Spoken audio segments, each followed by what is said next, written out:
pandemic, there are business experts who say now is still a good time to be in business. There are more small family-owned businesses in our area than large businesses. So how do you grow a small business into a big one that's making money?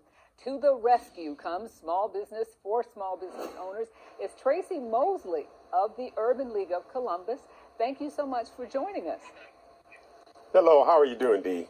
It's a pleasure. Now, you're going to select 50 small businesses. You want to teach them how to make money and how to stay in business and how to grow, huh?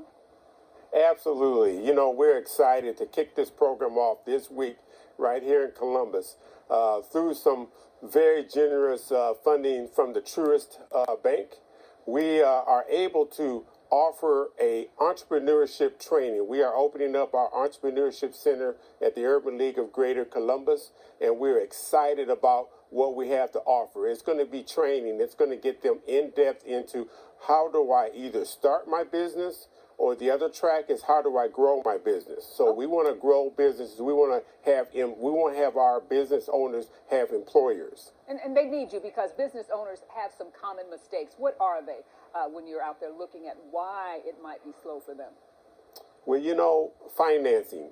Financing is one thing, and planning. You know, having a good business plan, having a good marketing plan, having a good financial model.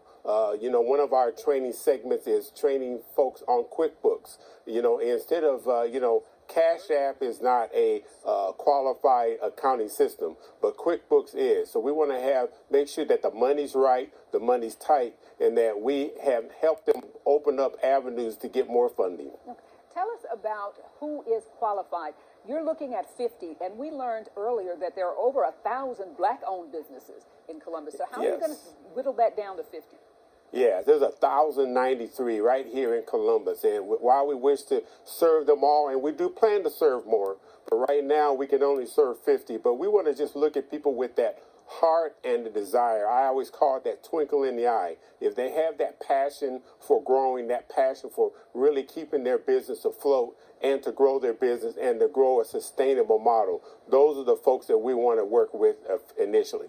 And I got to throw this in there, Stacey. You know a small business owner is working from sun up to sundown. So what is their commitment to you in order to be part of the group and in order to maybe qualify for the money? We have classes that are going to be occurring every other week. They must attend those classes. That's where we have a whole series of experts to come in and to be part of what they have to do.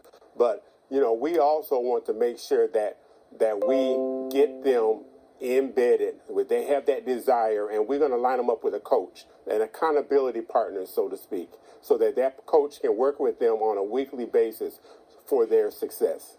Well, thank you so much for joining us. I can hear a lot of people smiling as they hear that information that they can possibly dig themselves out of a hole if they're in one. All that information is on the Urban League website. Again, thank you so much for being with us, Tracey Mosley.